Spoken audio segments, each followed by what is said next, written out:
Voilà, je propose de commencer. Bonjour à tous ceux qu'on n'a pas encore eu l'occasion de saluer. Bonjour à tout Agnès le et moi, monde. on se retrouve avec grand plaisir, hein. On a eu l'occasion de se voir à quelques reprises en 2020, certes via écran interposé, mais tout de même. Et c'est un grand plaisir de pouvoir reprendre 2021 de la même manière, en espérant vous voir le plus vite possible, en présentiel évidemment, avec toutes les précautions d'usage. Mais voilà, on se contentera de nos écrans interposés pour le moment. Euh, donc le petit événement virtuel d'aujourd'hui, c'est ce qu'on appelle nous des séances de sensibilisation. Et donc on pourra comme ça vous démontrer un peu ce dont on est capable et ce qu'on peut, comment dire, les questions sur lesquelles nous pouvons éventuellement vous accompagner si vous le souhaitez. Vous verrez ça dans le deuxième slide de la présentation où évidemment il y a cette présentation aujourd'hui. Et par la suite, si vous le souhaitez, alors vous avez droit à ce que nous on appelle un diagnostic. Donc on va faire un état des lieux qui est gratuit, lui, de ce que vous avez déjà mis en place sur les réseaux sociaux. Et après, si besoin et si vous le souhaitez, on peut vous accompagner. Voilà. Je vais passer la parole à Agnès, qui sera donc votre animatrice du jour. Moi, je passe les slides et évidemment, je complète avec grand plaisir ce qu'Agnès dira. Donc, je précise quand même que tu vas parler d'un réseau. Et oui, oui, Quand vous même. avez raison. Parfait. Bonjour à tous. Pourquoi avoir fait le choix de la thématique des réseaux sociaux? Parce qu'ils sont omniprésents dans nos vies et du fait de tout ce qui s'est passé au niveau de la crise sanitaire, il y a eu quand même un boom à plusieurs niveaux et des changements qui se sont opérés dans différents grands réseaux et d'autres qui ont pris une certaine place. Donc, le programme de ce webinaire, c'est la présentation de grands 4 réseaux sociaux, leur historique, leur évolution, ainsi que les changements en 2020-2021. Vos questions et vos réponses. Et comme Gaëtan vient de le dire, si vous souhaitez aller plus loin, vous avez droit à une analyse gratuite de vos démarches sur les réseaux sociaux et la possibilité d'accompagnement après cette dernière. Vas-y, vas-y. Alors, ce que j'ai voulu montrer, ce que j'aime montrer régulièrement, c'est les statistiques de l'utilisation des réseaux sociaux en Belgique. Donc, je ne sais pas si vous avez eu le temps de voir ces statistiques ou de les parcourir. En tout cas, il y a 76% des Belges qui sont très actifs sur les réseaux sociaux. Donc, c'est un chiffre de 8 millions, 8 millions, de personnes. La population a surfé davantage sur Facebook, Instagram et WhatsApp. C'est une augmentation de 10,7% par rapport au premier trimestre de 2020. Les réseaux sociaux les plus plébiscités, c'est Facebook, Messenger, WhatsApp, Instagram, LinkedIn, TikTok, qui est entre guillemets un nouveau entrant. Bon, il n'est pas si nouveau, mais en tout cas, il a été plus utilisé. Et Twitter a fait une certaine baisse qui est de 20%. Alors, la moyenne du temps passé sur les réseaux sociaux, bon, elle est approximative hein, parce que chaque personne, c'est variable en fonction de pas mal de situations. Elle est passée de 1h36 à 1h45 et la moyenne mondiale est de 2h25.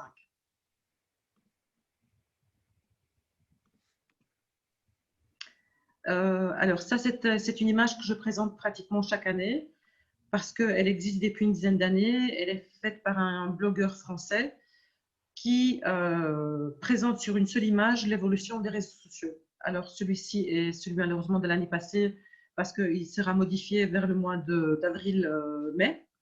Mais ce qui va nous intéresser en fait dans ce schéma, c'est vraiment le centre, l'écosystème des réseaux sociaux qui sont les plus utilisés dans le monde. Et c'est très constant depuis une dizaine d'années. Évidemment, il y a TikTok qui est arrivé, mais sinon, il n'y a pas eu de grands changements par rapport au centre.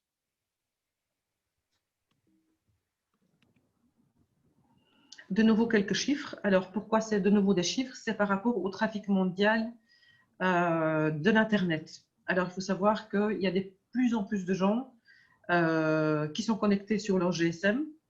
C'est pourquoi les grands réseaux sociaux ont créé des fonctionnalités qui sont particulières aux mobiles et des différentes qui sont par rapport à l'ordinateur ou lecture sur tablette.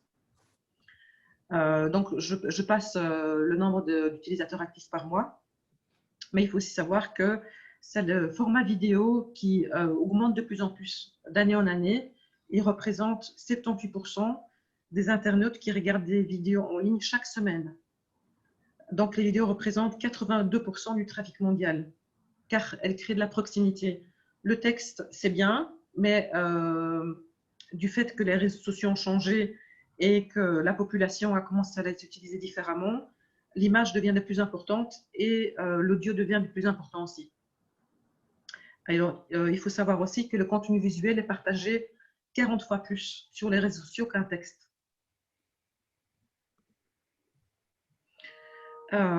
Ici, en fait, il faut savoir aussi à qui on s'adresse. Donc, les utilisateurs et leur utilisation varient en fonction des moments de vie.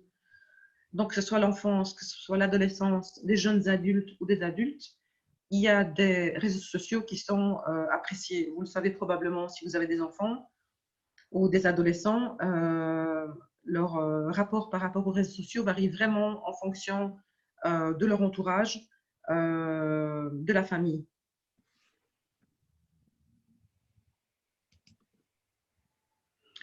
Alors, souvent, les questions à se poser quand on a une entreprise, c'est quel réseau social utiliser? Ça, c'est ce qui nous revient très régulièrement. Déjà, ce que vous avez mis en place et comment est-ce que vous gérez ça dans le temps. Déterminer, affiner à qui vous voulez vous adresser. Vous le savez probablement, mais il est intéressant de se poser la question et de voir comment est-ce qu'on peut affiner ce travail pour toucher plus de personnes. Et aussi voir où se trouve votre audience. Donc, c'est pour ça que voir le diagnostic des différents réseaux sociaux, voir où est-ce que votre communauté se trouve. Peut-être vous avez déjà des chiffres, vous avez des statistiques, mais parfois, un regard extérieur permet de voir des choses peut-être que vous ne voyez pas. Les deux grands changements dans les réseaux sociaux l'année passée et cette année sont les stories. Donc, la fonctionnalité qui permet de partager des contenus éphémères de 24 heures au format vertical qui change la consommation sur le téléphone, mélange d'images, de vidéos, de textes, des GIFs et des stickers. Vu le succès d'Instagram, tous les autres réseaux ont mis en place leurs propres stories. Donc, c'est quelque chose qu'on a vu apparaître au fur et à mesure de l'année passée. Et maintenant, donc, par exemple, sur Twitter, il y a les flits et les stories sur LinkedIn. Une deuxième grande évolution, ce sont les outils vocaux. Donc, bien sûr, on connaît Google Next ou Google Assistant depuis déjà un certain nombre de temps. Puis, il y a un grand nombre d'applications. En fait, tous ces outils vocaux sont de plus en plus utilisés par les adolescents et les jeunes adultes.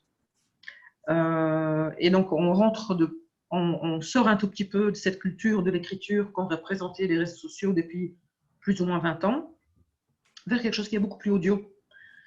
Et donc, en fait, ça va créer, et ça crée déjà, parce que Google est en train de retravailler les algorithmes par rapport à toutes ces recherches audio qui sont faites sur les moteurs de recherche, parce qu'ils sont toujours adaptés à cette culture de l'écrit et moins vers l'audio. Donc, c'est quelque chose qui va de plus en plus, de quoi on va de plus en plus parler dans le temps, pour que l'intelligence artificielle des moteurs de recherche puisse reconnaître ces différentes voix, ces différentes recherches qui sont faites par la voix. Donc, en fait, ce qui va en découler, c'est de nouveaux usages.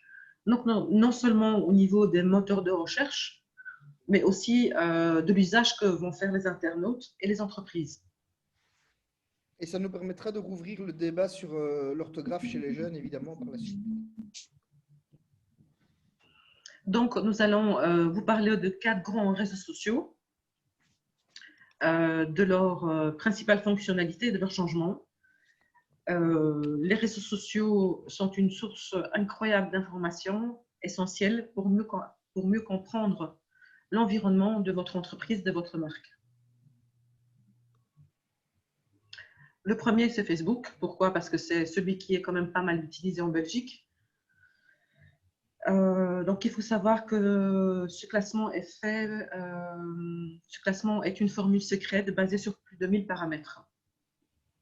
Quand vous vous connectez à Facebook, son algorithme fait un inventaire de tout ce qui a été publié par vos amis sur les pages que vous suivez. Il utilise ensuite des milliers de signaux pour classer des contenus comme qui a publié, ami, quelle page, quelle personnalité, sur quel appareil. L'utilisateur est connecté. Comme j'avais dit tout à l'heure, il y a des différences entre les téléphones et les ordinateurs. Et à quelle heure s'est-il connecté? Les prédictions, c'est sur le contenu qui pourrait vous intéresser, le contenu que vous aimez lire, que vous avez trouvé utile ou informatif, sur lequel vous aimeriez interagir. Donc, aimer, commenter, partager, cliquer. Un contenu sur lequel vous aimeriez vous arrêter. Donc, il faut savoir que le principe de tous les réseaux, c'est de vous faire rester le plus longtemps possible sur le réseau et ne pas en sortir. Le score, il fait un choix de classer les publications sur votre fil d'actualité par un score de pertinence. Ce classement se fait en fonction des pages que vous choisissez d'aimer, auxquelles vous êtes abonné, et les personnes avec qui vous choisissez être amis. Donc, en fait, c'est extrêmement important, encore plus important, avec le changement en 2020 pour Facebook. Si tu veux bien changer, Gaëtan. Oui, bien sûr. Alors, Facebook est un adolescent. Il a eu 17 ans au mois de février. Donc, ça fait 17 ans qu'il est présent dans nos vies. Il compte 2,78 milliards d'utilisateurs actifs. Alors, j'ai pensé que connaître un petit peu ce que Facebook gagne par rapport aux autres réseaux n'est pas négligeable. Donc, en fait, il gagne 196 $ par an par utilisateur, contre 58 $ pour Twitter, 17 $ pour Snapchat. Et là, on ne tient même pas compte des applications Instagram et WhatsApp. Il faut savoir que Instagram, c'est quand même devenu une boutique en ligne. Et WhatsApp, si on parle de paiement, ça ne se fait que sur les offres business, pas sur les offres privées. En tout cas, pas maintenant. On va voir un petit peu ce qu'ils ont décidé au niveau de leur format économique après mai. En tout cas, il y a quelque chose qui s'annonce. Alors, il faut savoir aussi que Facebook est un moteur de référencement très puissant. Il écrase toujours et encore sa concurrence. Au mois de janvier 2020, Facebook annonce une modification majeure de son algorithme. Donc, il est en train de préparer plusieurs choses qui impactent toutes les entreprises, les marques et toutes les pages. Donc, en fait, il va revenir vers son réseau de base qui est favoriser les liens entre les amis et la famille dans le fil d'actualité au détriment des publications issues des pages. Donc, en fait, il va les séparer pour avoir deux entités, un peu les différencier. Il sera centré de nouveau sur la vidéo, qui est toujours de plus en plus importante, sur le temps passé sur les vidéos et sur les commentaires.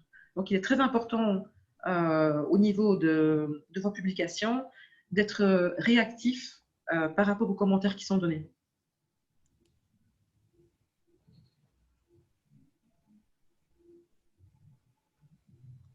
Alors, ce qui change, donc vous avez vu qu'il y a une interface qui a été représentée, qui a été épurée, et pas mal de réactions sur Internet, car les gens étaient habitués à Facebook depuis un certain temps et n'ont pas aimé ce nouveau changement. Mais c'était pour le but de naviguer plus facilement entre le profil personnel et les pages publiques. La consultation des publications est simplifiée. Le fil d'actualité dédié à votre nouvelle page qui sera séparé de votre profil afin de vous permettre de suivre ce qui vous intéresse. Donc là, je pense que c'est aussi une question d'habitude. Ce qui a surpris pas mal de gens, c'est la suppression du bouton j'aime des pages, qui n'est plus transféré sur la nouvelle version, car ils vont se concentrer sur le nombre d'abonnés qui est un indicateur plus fiable, ce qui me paraît en fait un peu logique. Surtout que les deux indicateurs faisaient un peu doublon parce qu'on avait avant nombre d'abonnés et nombre de personnes qui like. C'était un nombre quasiment similaire à quelques dizaines près pour les grandes pages. Donc, ça n'avait pas de sens d'avoir les deux, quoi. Également, la gestion facilitée des autorisations d'accès pour la gestion des pages. Donc, là, si vous êtes plusieurs à travailler, maintenant, c'est mieux défini parce que ça crée certains problèmes dans le passé.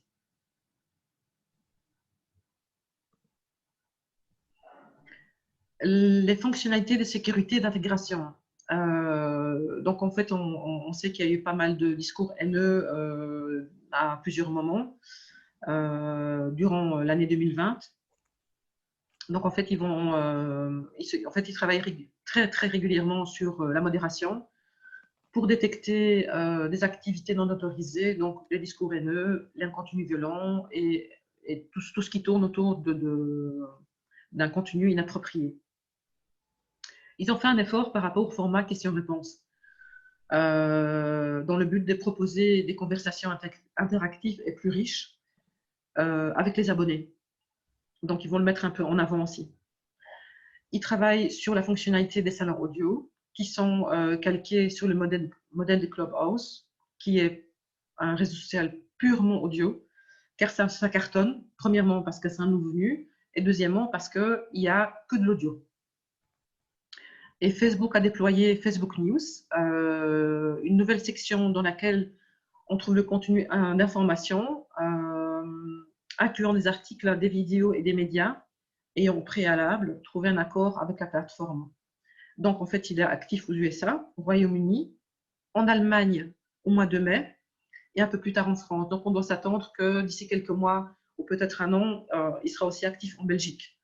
Donc, en fait, il pioche sur Google News, mais on va voir ce que ça va donner. Donc, là, il faut voir comment est-ce que les gens vont se l'approprier aussi et comment ils vont l'utiliser. Là aussi, avec ce que ça représente en termes de dangerosité par rapport à la neutralité de l'information, évidemment, puisque ça ne concernera que les médias qui auront trouvé un accord avec Facebook. Exactement. Alors, LinkedIn.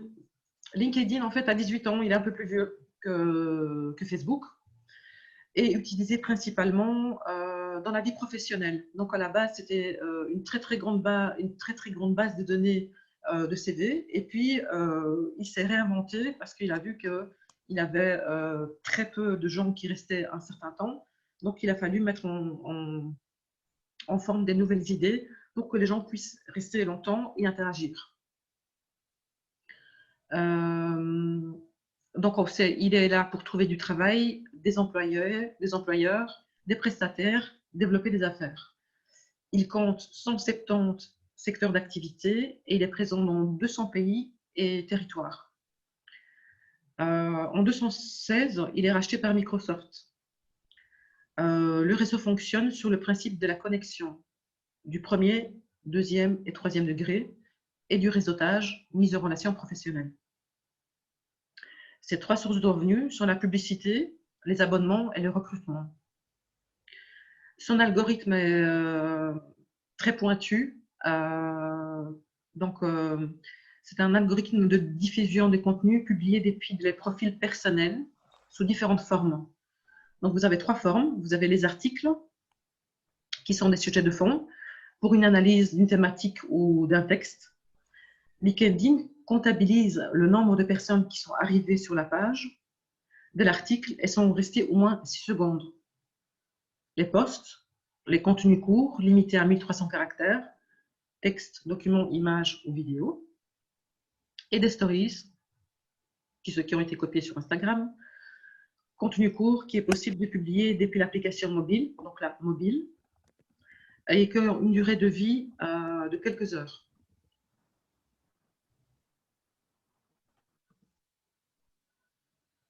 Alors, il y a plusieurs façons d'interagir sur LinkedIn. Donc, en fait, il y a le profil personnel, donc votre présentation de votre parcours scolaire et professionnel. Lorsque vous cherchez du boulot, vous êtes jeune étudiant, une page d'entreprise au sein de la communauté, professionnelle nationale, donc nationale si vous voulez le faire en une langue et internationale si vous voulez le faire en 2 ou 3 langues, mais il est conseillé plutôt en 2 langues. Parfois 3. Bon, si votre société travaille beaucoup en Chine, évidemment, il serait intéressant d'éventuellement le faire en chinois ou partir sur un réseau purement chinois pour une plus grande visibilité. Et les pages vitrines pour segmenter vos produits et services. Alors, il faut savoir que dans les nouvelles modifications de LinkedIn, les pages vitrines ne sont pas tellement visibles. mais elles servent en fait de support pour faire valoir vos produits et services. Donc, si vous n'en avez pas, il est intéressant de les créer, mais la diffusion qui sera la plus vue, ce sera au niveau des pages d'entreprise. C'est un réseau social d'interaction, donc il faut interagir avec votre communauté. Il faut publier des posts, répondre aux commentaires et modifier votre page sur votre mobile grâce à l'application LinkedIn. Car il y a tout le temps des nouvelles choses qui ont déjà été mises en route aux États-Unis, mais qui sont délayées au fur et à mesure du temps en Europe. Vous pouvez partager des documents sur PowerPoint, PDF et Word. Réagissez à des fils de hashtags. Les hashtags aussi restent très importants cette année. Vraiment, il faut savoir les choisir, savoir ce qui marche pour votre entreprise. Donc, les hashtags associés à votre page et il faut les commenter. Quand vous vous engagez sur des hashtags sur LinkedIn, régulièrement, il y a des choses qui vous sont proposées. Donc, regardez ce qu'on vous propose, si c'est pertinent par rapport à votre société, par rapport à vos mots-clés. Engagez votre audience en direct grâce aux LinkedIn Events. Alors, je ne sais pas si vous avez l'occasion déjà de participer à ces événements qui se font, mais c'est vrai que vous êtes prévenus régulièrement dans vos messages qu'il y a un événement qui se passe avec une telle ou telle personne que vous suivez ou une thématique précise.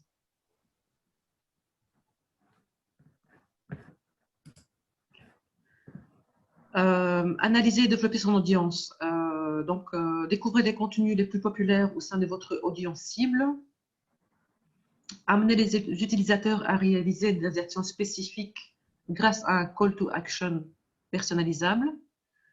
Surveillez l'activité de votre page à l'aide des statistiques visuelles. Donc ça, je suppose que régulièrement, vous regardez quels sont les posts qui ont marché, les interactions, et voir si ça correspond à vos attentes ou s'il y a des choses que vous pouvez améliorer.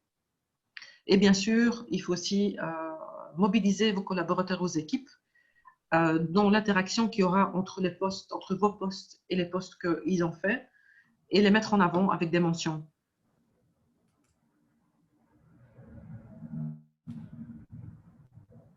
Tu peux passer. Ah, un instant, j'ai perdu le... Il veut pas. Si, ça va le faire.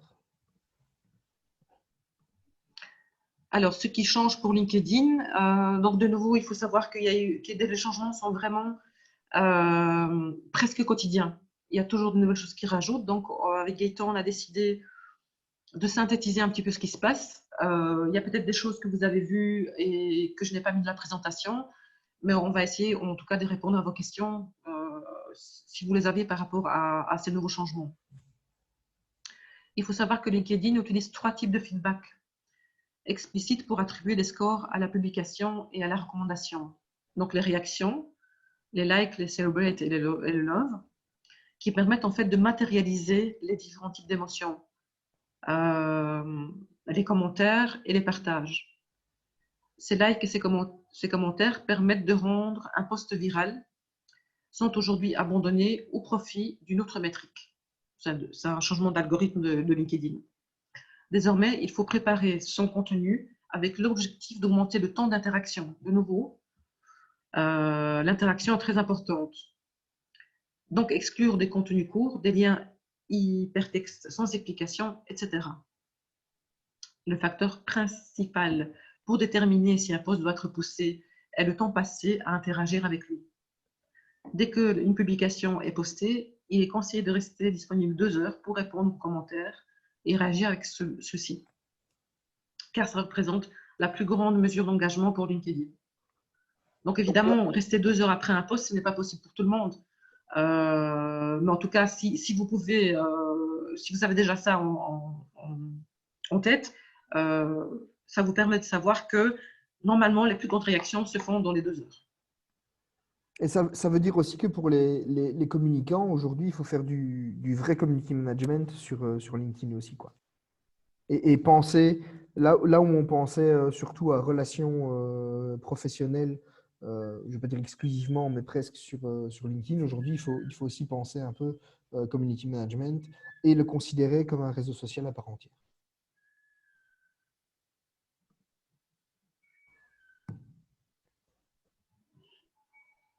Alors, LinkedIn est un outil de conversation entre humains, même si c'est un réseau social, c'est vraiment une conversation entre humains, entre eux, des relations professionnelles.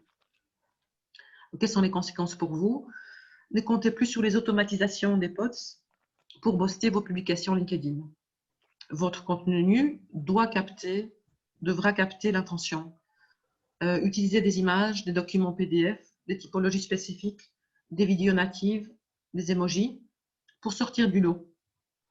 Inclure du contenu interactif, images contenant des informations, des présentations, etc. Les liens externes sont pénalisés car ça vous fait sortir de LinkedIn et donc vous êtes plus suffisamment dans le réseau social.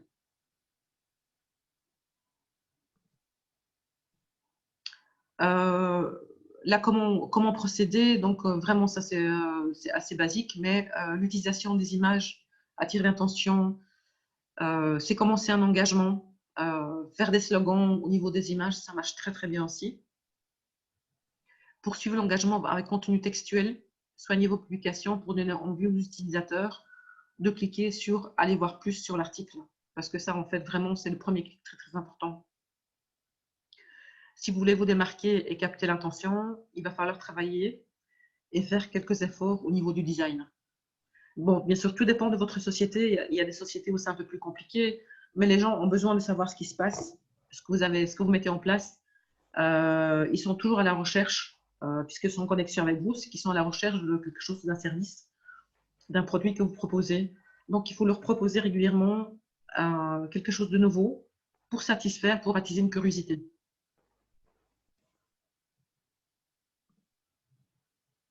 YouTube, troisième grand réseau, qui est le deuxième moteur de recherche du monde. Ce n'est pas étonnant puisqu'il permet de faire énormément de choses. Donc, il est présent dans 79 pays, 76 langues, et il couvre 95% de la population mondiale. Les 80% du trafic est généré aux États-Unis, généré hors États-Unis. 43 000 vidéos sont visionnées chaque seconde. Son algorithme est un champion de recommandations.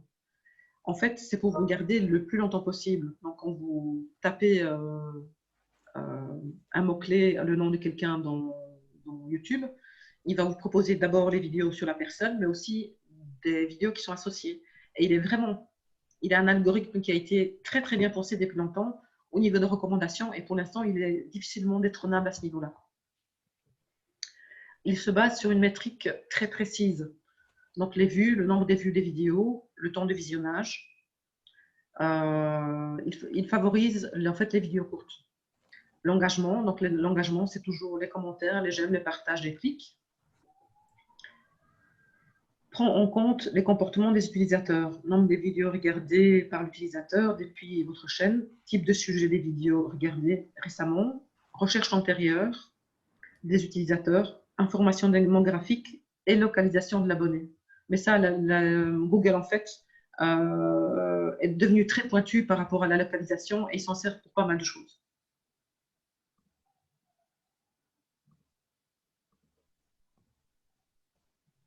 Alors, qu'est-ce qui est de nouveau important pour YouTube? C'est le titre. Ça reste très important, non seulement quand on crée une vidéo, mais aussi si on veut faire une recherche affinée. Ça va faire, si elle est bien faite, ça va vraiment remonter la vidéo au-dessus des autres. Le nombre important des j'aime ou je n'aime pas, car les commentaires restent un statistique important pour YouTube. Ça ne doit pas être positif, hein, donc il y a plein de gens qui créent des vidéos exprès pour dire je n'aime pas, et ça marche parce qu'il y a énormément de commentaires, ça fait remonter la vidéo. Le nombre de spectateurs, le nombre de liens d'intégration, car il y a des gens qui ne font que charger des vidéos et les regarder plus tard. La durée de la vidéo, les courtes vidéos sont mieux positionnées que les longues. Pourquoi? Parce que les gens se lassent après un certain temps. Donc, si c'est pour certains sujets pointus, oui, les gens vont rester parce que ça représente, c'est un complément pour un cours, pour du boulot. Mais si c'est pour distraire ou quelque chose, une information courte, 10 minutes est quand même à ne pas dépasser. Les mots-clés et les tags sont très importants, mais il ne faut pas en mettre plus que 10. Donc, si vous créez une vidéo par rapport à un service ou un produit, réfléchissez sur les mots-clés et les tags qui fonctionnent bien ou essayez des choses qui sont similaires et qui pourraient euh,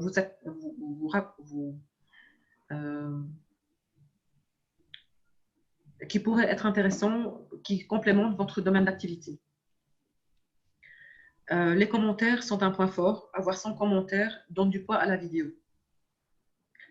La taille de la vidéo joue un rôle. L'âge de la vidéo. Après 10 jours, elle est plus visible, un sorte de filtre en fait. Donc, si au début vous regardez, vous dites « Ah, ma vidéo ne marche pas », dans certains domaines, c'est tout à fait normal.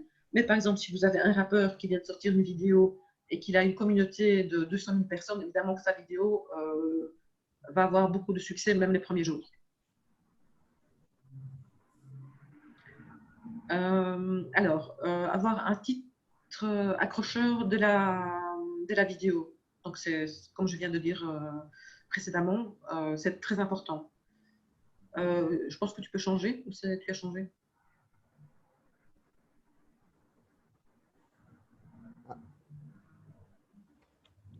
Alors, il faut donner la priorité au contenu le plus récent. Il donne la priorité au contenu le plus récent et aux chaînes qui publient régulièrement. Donc, vous êtes sur YouTube, mais vous n'avez pas publié depuis un certain nombre d'années. C'est vrai que YouTube n'aime pas ça, mais il y a des vidéos dans certaines entreprises qui marchent parce que c'est une thématique qui est de niche, qui est pointue et on ne trouve pas énormément d'informations sur YouTube. Donc, si vous faites un peu le tour par rapport aux sociétés qui sont vos concurrents et vous voyez qu'il y a des choses qui sont faites et qu'il manque des choses que vous pourriez faire, faites-le. YouTube teste la fonctionnalité clip pour partager des extraits vidéo. Il teste aussi la fonctionnalité acheter des produits affichés dans les vidéos. En fait, ce troisième point, il essaye de le faire depuis des années. Mais la technologie ne le permettait pas encore et je pense que là, ils sont en train de finaliser quelque chose. Donc, on va voir un petit peu comment ça se passe. Il y a aussi les statistiques ajoutées aux métriques des premières 24 heures. Ça, c'est pour les créateurs de chaînes YouTube.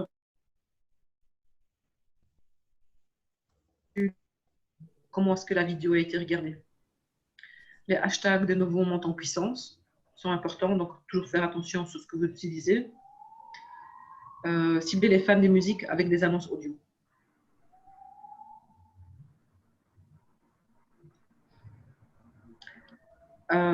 Également, ajouter des carousels, sélection rapide. Des playlists, des mixages qui sont pour le YouTube Home, donc une solution payante. YouTube Studio, donc les créateurs, ont la possibilité d'avoir des statistiques des 28 derniers jours et de voir,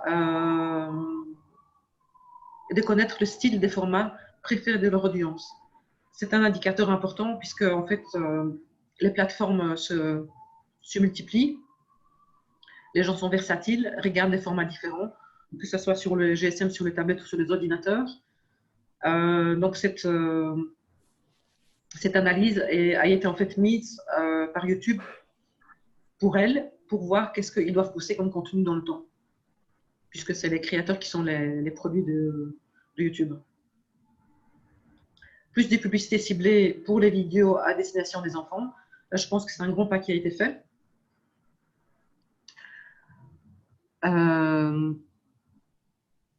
Il faut savoir aussi qu'il y a une protection plus grande par rapport aux vidéos pour les enfants. Ça se renforce de plus en plus. Et aussi une création des comptes dédiés aux adolescents avec un strict contrôle parental. Alors bien, c'est une très bonne chose, mais on va voir comment est-ce que ça va se passer dans les familles et comment ces adolescents vont accepter. Mais je pense que ce n'est pas une mauvaise chose. Changement aussi dans la classification des vidéos en fonction de l'âge, des nouveaux algorithmes. Donc, ça veut dire que YouTube nous a assez vite ciblés en fonction de notre âge, puisque en général, on ne le donne pas.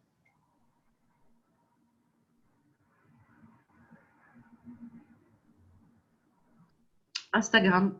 Alors ça, je vais laisser Gaëtan le commenter, si vous voulez bien.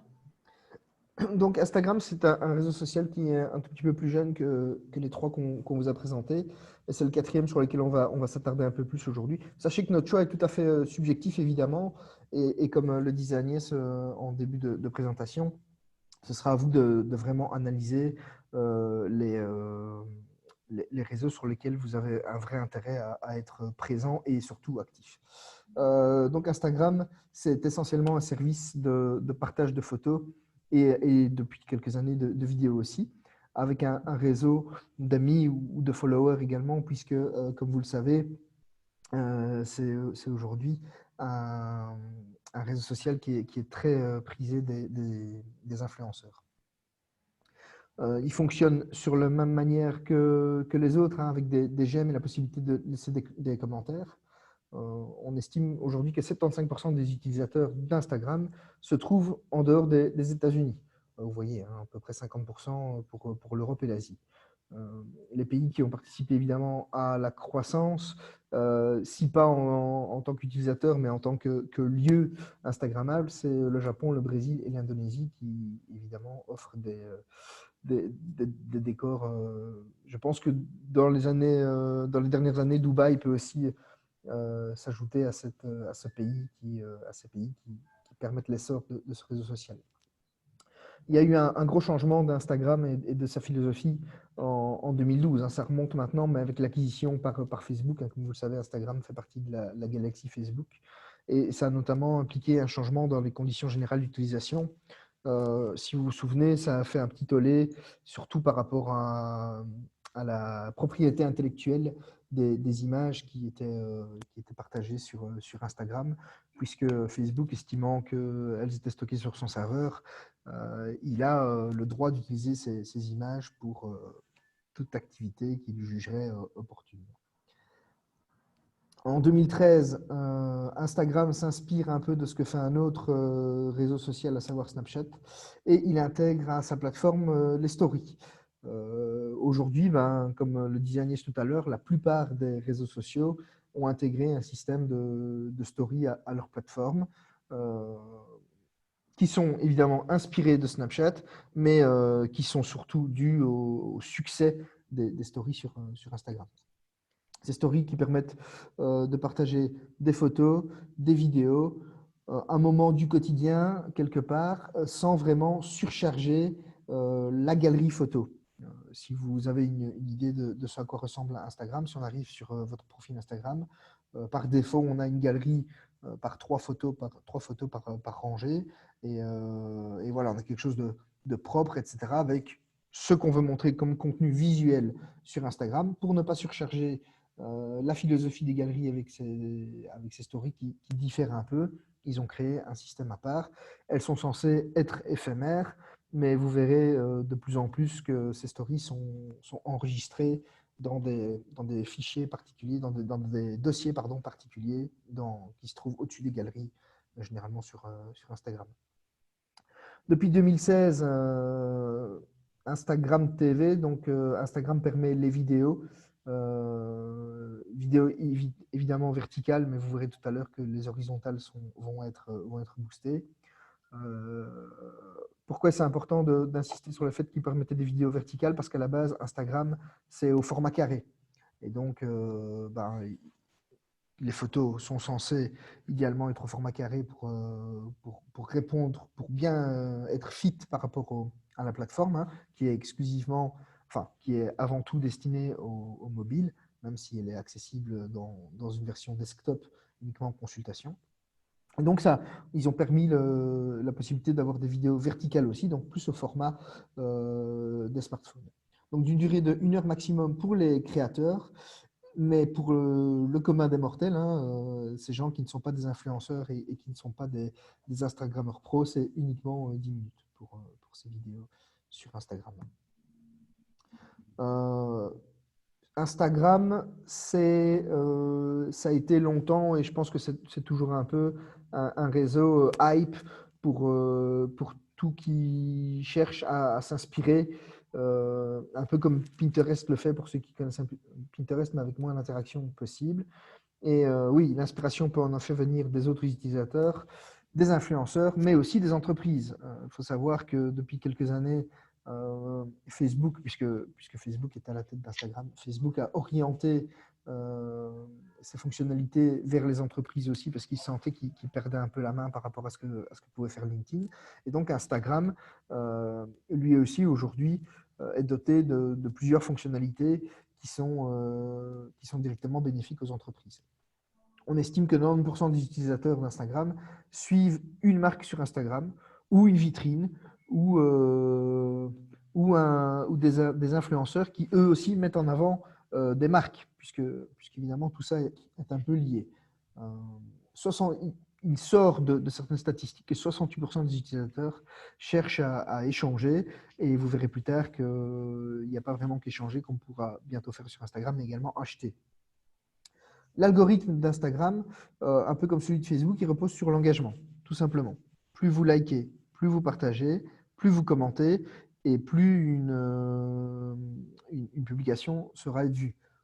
Par le passé, il faut savoir que, comme vous le voyez ici, en 2016, la vue des posts était chronologique. Donc, dernier arrivé, premier visible, un peu comme c'était le cas sur plein d'autres réseaux sociaux et Twitter notamment, et vous descendiez alors et vous voyez par ordre anti-chronologique, du coup, évidemment, les photos. Ce n'est plus le cas depuis que cet algorithme lié sur l'engagement a été mis en place.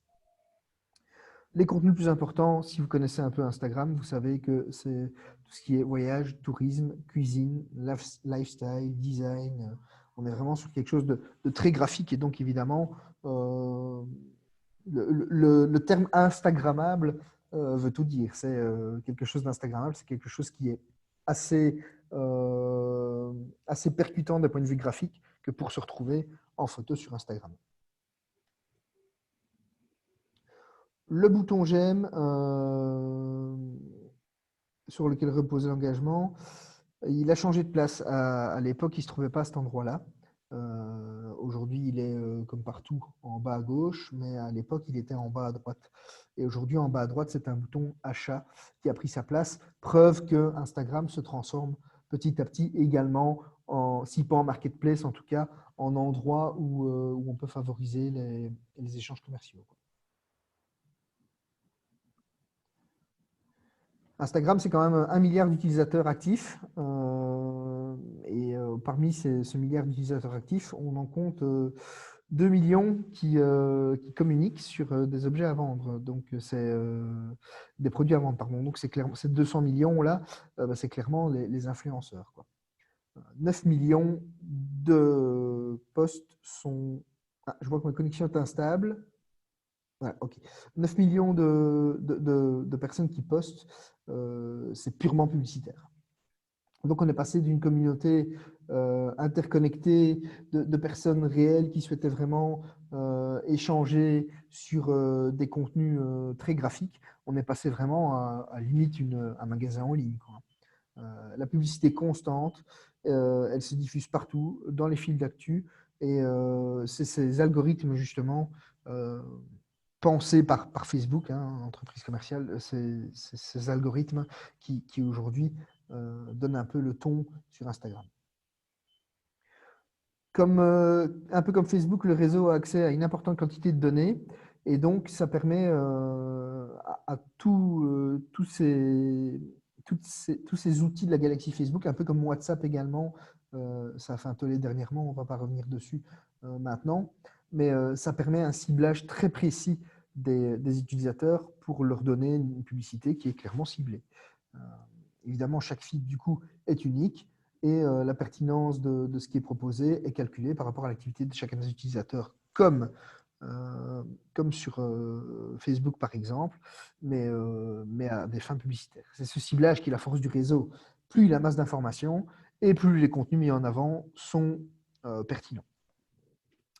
Comme vous le savez, comme on le disait, les stories sont devenues une des fonctionnalités principales de la plateforme, avec une ou plusieurs photos qui sont diffusées et a priori, dit-on bien, automatiquement effacées au bout de 24 heures, sauf évidemment pour ceux qui souhaitent les archiver et les rendre disponibles pour leurs followers. Alors, on a également vu avec l'explosion de TikTok les fonctionnalités Reel, qui sont donc des mini-vidéos, un peu comme sur TikTok, hein, de quelques secondes, qui ont fait aussi leur apparition sur Instagram. Alors, qu'est-ce qui va changer ou qu'est-ce qui a changé sur Instagram? Ben, c'est la possibilité de commander directement sur Instagram. Avant, le bouton acheter n'était disponible que pour ce qu'on appelait sur Instagram les comptes vérifiés. Attention, le compte vérifié sur Instagram, il n'y a pas quelqu'un chez Instagram qui s'amuse à appeler les influenceurs pour vérifier que ce sont bien eux, mais c'est des comptes qui devaient répondre à un certain nombre, voire à un nombre certain de critères, et alors eux avaient la possibilité, ou eux ont la possibilité de vendre en ligne ou de mettre des liens externes qui renvoient ailleurs. Vous, en tant qu'utilisateur lambda, si vous n'êtes pas un compte vérifié, le seul endroit où vous avez le droit de partager une URL, c'est dans la description de votre profil. C'est le seul endroit où vous pouvez partager une URL, mais sinon, dans les posts, vous ne pouvez pas le faire, dans les stories, vous ne pouvez pas le faire. Les comptes vérifiés ont la possibilité de le faire. Donc, ça permettait de renvoyer directement vers un compte externe. Aujourd'hui, on pourra commenter directement sur Instagram sans même passer par un site extérieur. Et donc, oui, Instagram deviendra une marketplace. Des stickers interactifs, il y en a déjà aujourd'hui. Certains de ces stickers interactifs vont permettre de collecter des dons. Ça, c'est un peu l'effet Covid aussi, hein, l'effet solidarité. Et ça permettrait évidemment aux utilisateurs d'exploiter la popularité d'une story, et notamment les utilisateurs influenceurs. Comme on vous le disait, lancement de la boutique Instagram Shop, qui sera donc une page d'Instagram qui sera directement dédiée aux petites entreprises. On verra hein, pour les petites entreprises et aux créateurs, ça on peut en être sûr, puisque c'est déjà un peu le cas aujourd'hui, qui présentera un contenu unique et des histoires inspirantes, comme ça plaît bien au monde numérique et aux Américains des propriétaires d'entreprises. Alors l'onglet Explorer va élargir sa barre de navigation avec une nouvelle refonte. Donc on avait déjà l'onglet Instagram TV, on aura désormais des onglets Shop, Food, Art, Travel, etc. Donc vraiment pouvoir segmenter les publications de cet onglet Explorer par thème. Les vidéos au format paysage vont également être poussées un peu par Instagram TV qui préférait de loin les vidéos au format carré ou les vidéos au format vertical, donc smartphone. Il faut savoir que les créateurs, si on prend l'exemple des créateurs YouTube notamment, les créateurs YouTube réalisent des vidéos horizontales et pas verticales. Hein. Donc ici, on sera vraiment sur quelque chose qui est mis en avant pour pouvoir permettre à des gens qui sont actifs peut-être sur d'autres réseaux sociaux d'être aussi à l'aise sur Instagram. Et une nouvelle application de messagerie, Camera First, qui se base elle aussi sur, c'est un peu aussi l'effet Covid. Hein, vous savez que les plateformes de visioconférence et de communication vidéo se sont développées. Et bien, Instagram est parti là-dessus aussi avec cette application Camera First qui pourra permettre aux utilisateurs de mieux se connecter avec leurs amis, leur famille. Grosso modo, il faudra voir à quoi ça ressemble, mais grosso modo, la même chose que ce que font d'autres plateformes, mais évidemment sans quitter l'écosystème Facebook. Et c'est là l'intérêt pour Instagram et Facebook. Alors, on pourra également créer des mises à jour de type Throwback Thursday. Donc, c'était un hashtag qui permettait de mettre en avant une publication ancienne sur le même principe que les souvenirs sur Facebook. Et donc, on faisait remonter une publication qui datait de la même date anniversaire, mais d'une autre année. Donc voilà, il y a des mises à jour qui vont être créées de ce type pour pouvoir le faire directement et pas forcément aller rechercher soi-même la publication pour la republier.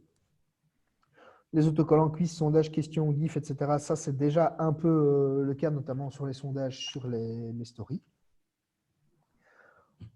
Instagram est en train de faire des tests aussi sur des comptes qui dissimulent les likes pour vraiment se concentrer alors sur la qualité du contenu et pas vraiment, il y a une petite lettre qui s'est perdue en cours de route, et pas vraiment favoriser la course aux likes comme c'était un peu le cas, d'autant que, comme on vous le disait, ces likes sont une part importante de l'algorithme Donc, celles-là qui sont de l'engagement sont super importantes dans l'algorithme d'Instagram.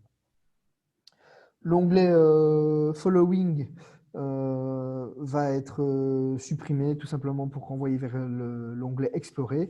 Pourquoi? Parce que si vous restez dans ces onglets Following, vous ne voyez quelque part que les gens que vous suivez, alors que si vous allez vers l'onglet Explorer, vous allez pouvoir découvrir d'autres comptes. Et donc, gros intérêt, d'autres comptes, ça veut dire aussi potentiellement des personnes qui ont des choses à vendre. Et donc, il y aura aussi une section Creators pour les créateurs de contenu, un peu comme on le trouve sur d'autres plateformes comme YouTube, par exemple, avec des plateformes qui sont spécifiquement dédiées avec des conseils, des vidéos, des tutos pour les créateurs. Ben ici, Instagram va lancer un outil de ce type aussi. Et alors, potentiellement, donner aux utilisateurs un plus grand contrôle sur les données qui sont partagées avec des applications tierces. Ça à voir évidemment, puisque est-ce qu'on parle d'applications tierces qui sont vraiment des applications tierces, ou est-ce qu'on parle d'applications tierces qui sont en fait tout simplement des applications liées à la galaxie Facebook? Là, la question se pose. Si tu veux, Gaëtan, pour les autres réseaux, peut-être on va laisser de côté, on va laisser les participants lire après à leur aise. Oui. Peut-être passons maintenant aux questions. Bien sûr. Alors, est-ce que quelqu'un voudrait poser une question?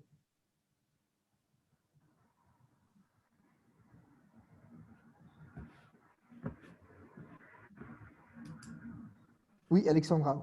Oui, j'étais en train de chercher l'icône pour lever la main, mais tu m'as vu. Mais je l'ai vu physiquement. Donc, voilà.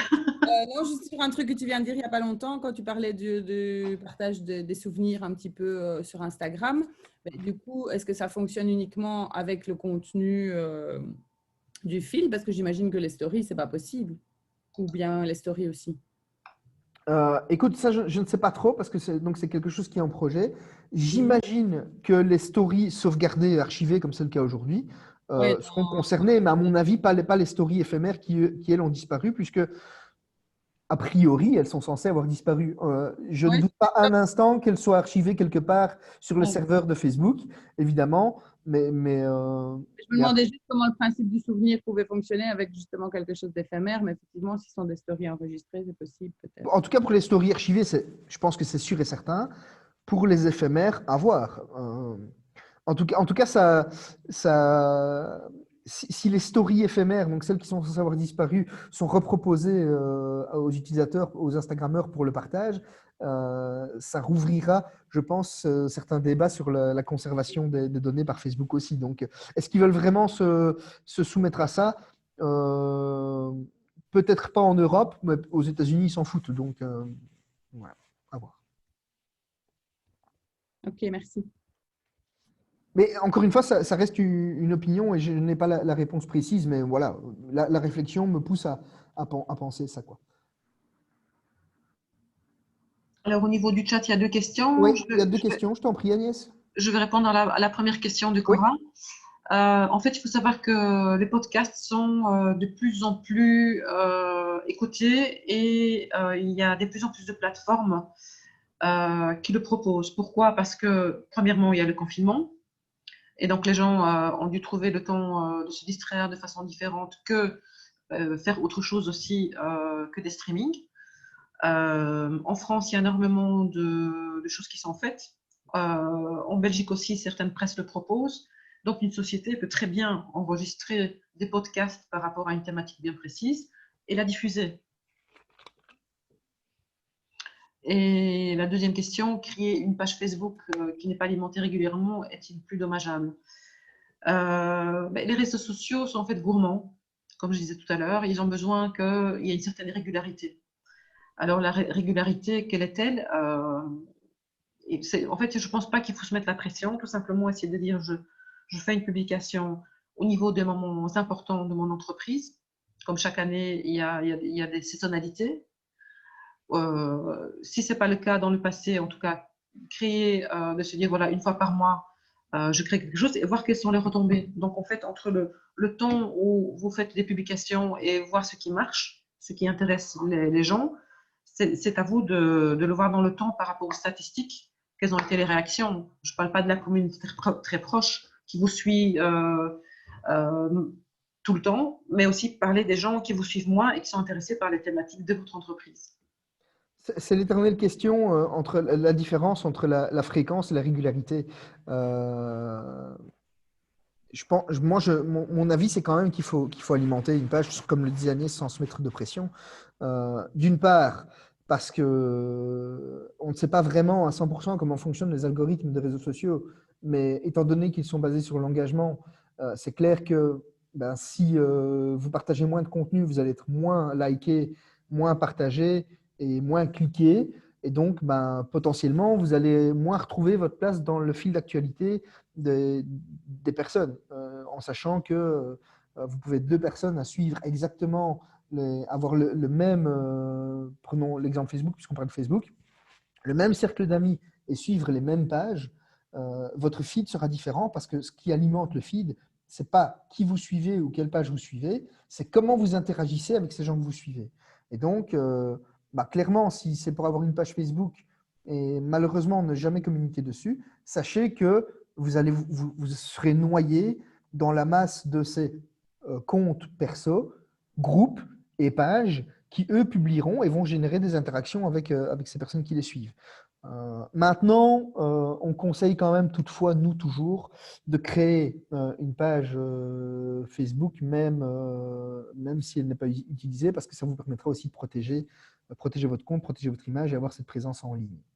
Et voir s'il n'y a pas de doublons au niveau du nom. Donc, bien faire une recherche antérieure, car on a déjà eu de très, très mauvaises surprises. Dominique, j'ai vu que tu as posé une question. Est-ce que tu pourrais préciser ta demande?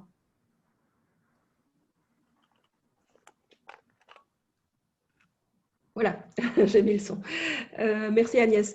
Donc effectivement, voilà, vous avez abordé énormément de choses et ce n'est pas toujours parlant parce qu'il y a des thématiques qu'on n'a jamais utilisées, etc. Et donc, tout à fait. Et encore, on a dû restreindre. Donc, oui, tout à fait. Et donc, il y a certains points qu'on visualise pas très bien comme ça.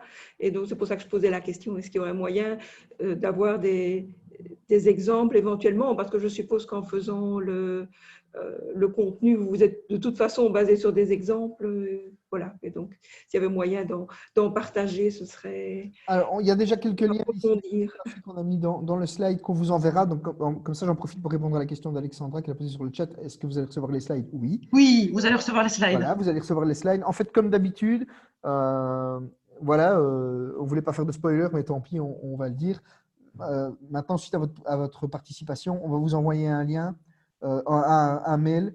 Comme d'habitude, les habitués sauront de quoi on parle. Vous allez recevoir donc un mail avec un lien vers les slides, un lien vers le replay de la vidéo si vous souhaitez la revoir puisqu'on la stockera sur notre chaîne YouTube. Et alors, un petit formulaire d'évaluation qu'on vous saura gré de remplir pour pouvoir justement nous-mêmes évoluer dans ce qu'on fait. Et donc, oui. Voilà. Vous aurez non, pas du tout. En fait, Dominique, Oui. les recherches que j'ai faites, oui, c'est des exemples, mais je me suis pas centrée sur des exemples proprement dit. C'est vraiment, ce serait beaucoup trop long. Le webinaire devrait durer au moins 4 heures et encore, parce qu'il y a tellement, on a dû tellement couper, il y a tellement d'évolutions et je pourrais pas. Il y a des non, choses moi, qui ne sont pas encore mises en place. La question, c'était vraiment de savoir si Sambre Invest s'était manifesté pour dire qu'il avait avancé et qu'il y avait quelque chose de positif pour vous. On a quelqu'un qui a mis son micro et qui téléphone. Je ne sais pas qui c'est, mais… Je ne sais pas non plus. Voilà, c'était Sambre Invest. Donc, la personne qui vient de parler de Sambre Invest, on vous entend. Voilà, c'est Rita, je crois. Donc, Agnès, en demandant les liens, j'ai bien compris qu'il n'était pas possible ici, pendant le webinaire, d'aller explorer des liens. Sinon, effectivement, ça aurait pris une journée complète. Oui, je pense. C'était juste voir si éventuellement, on pouvait accéder à une liste de liens, d'exemples pour pouvoir approfondir chacun. Écoute, non, je ne l'ai pas parce que ça m'aurait représenté une masse de travail beaucoup plus importante. Et donc, en fait, ça, en général, on le fait lors des accompagnements. C'est suite à la demande de l'entreprise. Alors là, on recherche des exemples où on se base sur les propres publications de la société et on fait une analyse et de voir en fait vers quoi la personne essaye de tendre. On reste de toute façon disponible, hein, donc il faut surtout pas hésiter à nous contacter. Même si, entre guillemets, on a des choses à vendre, on pousse jamais à la consommation. Donc, nous contacter, c'est toujours sans engagement et on se fera un plaisir de répondre à la question. C'est aussi notre mission. Notre mission, c'est avant tout d'informer. Non, notre mission, c'est d'avant tout d'accompagner les entreprises, restons clairs. Mais une autre de nos missions est d'informer de toute façon. Et donc, on se fera un plaisir de le faire si on en a l'occasion et si la demande émane d'entreprises, sans problème. Y a-t-il d'autres questions? Oui, l'intérêt des groupes Facebook par rapport aux pages. Moi, mon avis, hein, si vous voulez communiquer en tant qu'entreprise, évitez de toute façon les groupes et partez clairement sur une page. Vous aurez grosso modo les mêmes fonctionnalités d'un groupe ou d'une page ou d'un groupe, mais l'intérêt d'avoir une page entreprise, c'est que, vous êtes identifié en tant qu'entreprise et donc vous avez des outils qui sont clairement des outils spécifiques pour les entreprises qui peuvent permettre de faire du business aussi sur Facebook, là où un groupe n'aura pas ces outils, d'une. Et de deux, vous pourrez mieux restreindre la manière dont vous communiquerez. Le groupe, généralement, il est ouvert à tous, quoi. Et donc, ça veut dire que évidemment, il y a des groupes qui sont fermés. Hein, oui, il y a des groupes fermés, mais tout qui est sur le groupe a la possibilité de publier. Évidemment, on peut modérer donc les publications et faire en sorte qu'il y ait un passage derrière de modération qui soit nécessaire. Ça peut être très intéressant aussi pour tout ce qui est discussion, débat, etc.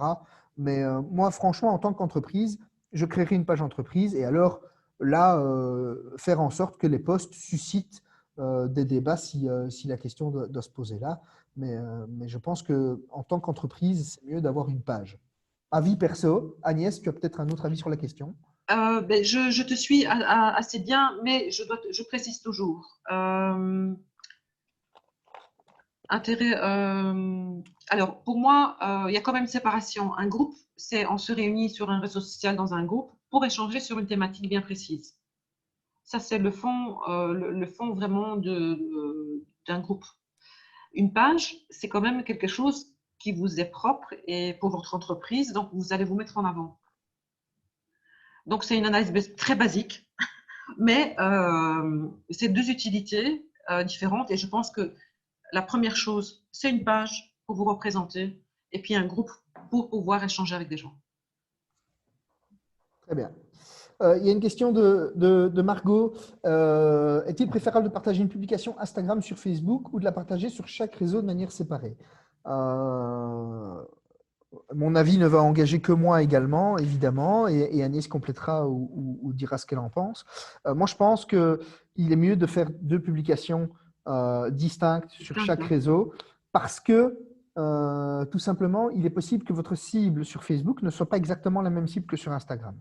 Et donc, en créant deux posts différents, même si graphiquement, je veux dire, l'illustration est la même, vous pourrez orienter, il y a toujours ce texte qui accompagne et qui va susciter les interactions et l'engagement.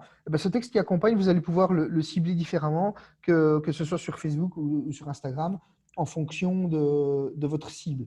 Il y a aussi l'utilisation de hashtags, par exemple, si vous utilisez des hashtags qui sera différente puisque sur Instagram, les hashtags, vous pouvez y aller avec une charrette de hashtags. Oui. Enfin, pas une charrette, mais j'exagère, mais vous pouvez y aller sur les hashtags, alors que sur Facebook, c'est mieux de les limiter quand même parce que sinon, vous dispersez un peu.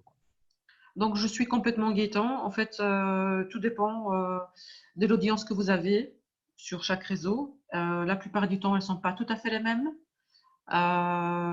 Sur Instagram, même si vous avez un noyau des gens qui vous suivent sur les deux, mais les interactions ne sont pas les mêmes. Donc, en fait, la particularité de chaque réseau, que ce soit les réseaux qu'on a présentés et ceux dont on n'a pas parlé, TikTok, les interactions ne sont pas les mêmes, Clubhouse, elles ne sont pas les mêmes, LinkedIn, ce n'est pas la même chose. Donc, soit vous connaissez bien vos audiences et vous savez un petit peu comment est-ce que vous allez… la ligne éditoriale d'un réseau à l'autre n'est pas la même. Donc, à vous de voir si vous le faites d'instinct par rapport à ces publications ou si vous avez déjà fait un travail au préalable d'identifier ces différentes personnes et comment vous interagissez avec eux. Sur le chat, une question de Lydie qui demande est-ce qu'il faut encore systématiquement sous-titrer les vidéos sur Facebook? Je sais pas, est-ce que vous écoutez les vidéos sur Facebook ou est-ce que vous les lisez?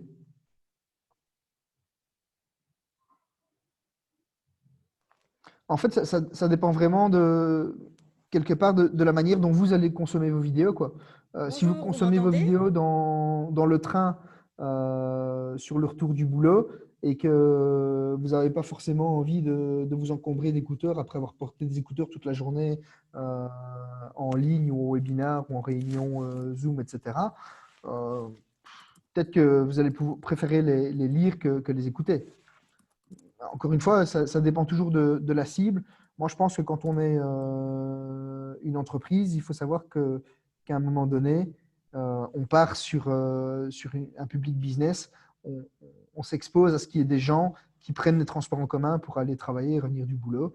Et ben voilà, comme vous le disiez vous-même, vous lisez les vidéos. Donc, ça doit suffire à vous convaincre qu'il faut les sous-titrer.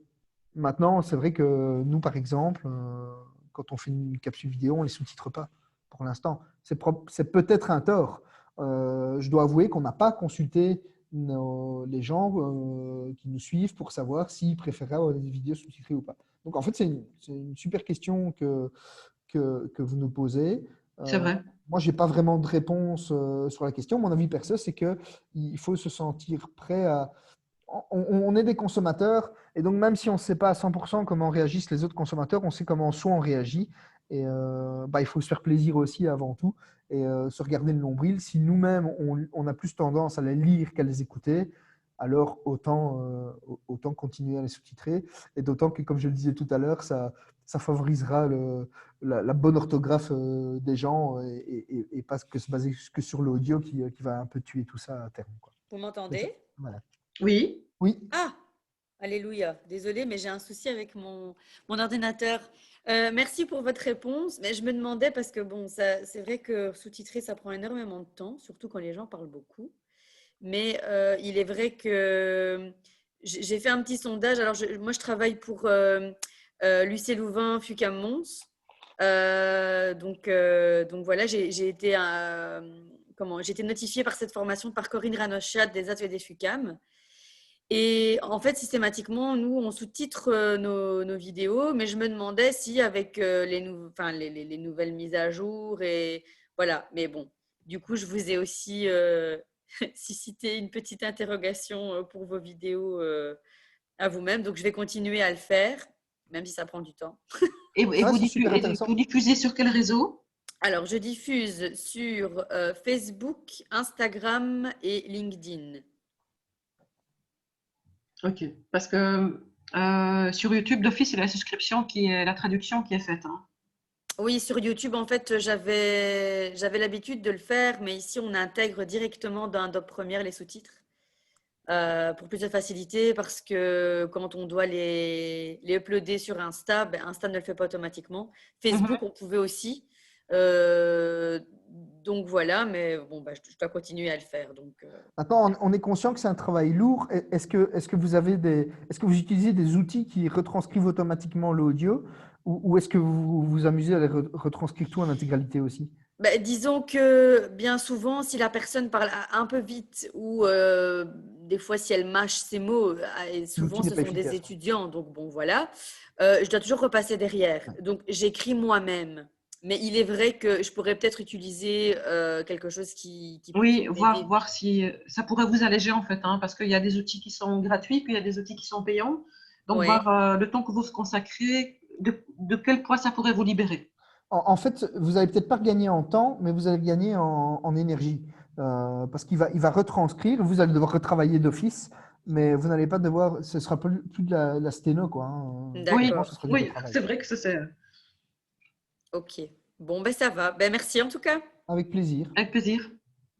Les outils de retranscription audio vers l'écrit, moi, j'en utilise pas, Alexandra, donc je ne sais pas te répondre, mais à mon avis, une Il petite y en a recherche quelques-uns en fait, ouais. hein, mais ils deviennent pertinents quand ils sont payants, ce qui me paraît logique. Mais il y en a quelques-uns, oui. Par défaut, les utilisateurs de Mac, iOS, etc., il y a un outil par défaut qui est là, mais il a tendance à ne reconnaître que la voix réelle. Et donc, si vous diffusez, parce que moi je l'utilisais par le passé, si vous avez un enregistrement audio et que vous le diffusez sur votre micro, il y a très peu de chances qu'il capte bien tous les mots, quoi.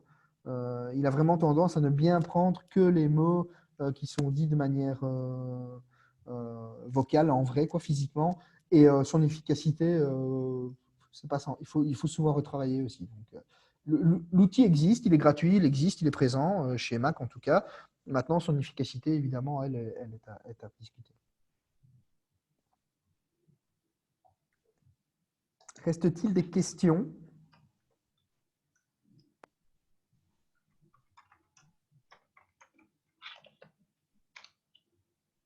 On va prendre ça pour un non, il n'y a plus de questions. Bien, merci à tous en tout cas pour votre participation, tant passive dans un premier temps, puisque c'est la forme qu'on avait donnée à notre webinaire, qu'active par la suite pour les échanges et les questions-réponses. Vous avez nos coordonnées, donc surtout, si vous souhaitez bénéficier de cette analyse de vos démarches sur les réseaux sociaux, on va tout simplement aller voir vos réseaux sociaux comme n'importe quel utilisateur lambda le ferait et alors vous donner un regard extérieur. N'hésitez pas, ça c'est gratuit. Et alors par la suite, si vous souhaitez bénéficier d'un accompagnement, là c'est pas gratuit par contre, mais on a des tarifs qui défient toute concurrence. Donc n'hésitez pas à nous contacter pour en savoir plus à ce sujet. Et de toute façon, prendre contact avec nous n'engage à rien et bénéficier d'un diagnostic de notre part n'engage à rien non plus.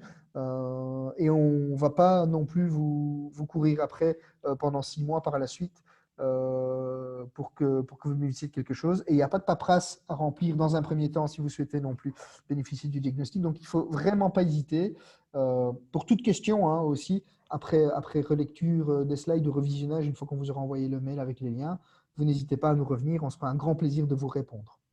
Voilà, écoutez, à tout bientôt pour la suite des aventures de l'intelligence stratégique. Et portez-vous bien et un très bon week-end. Merci à vous. Très bon week-end.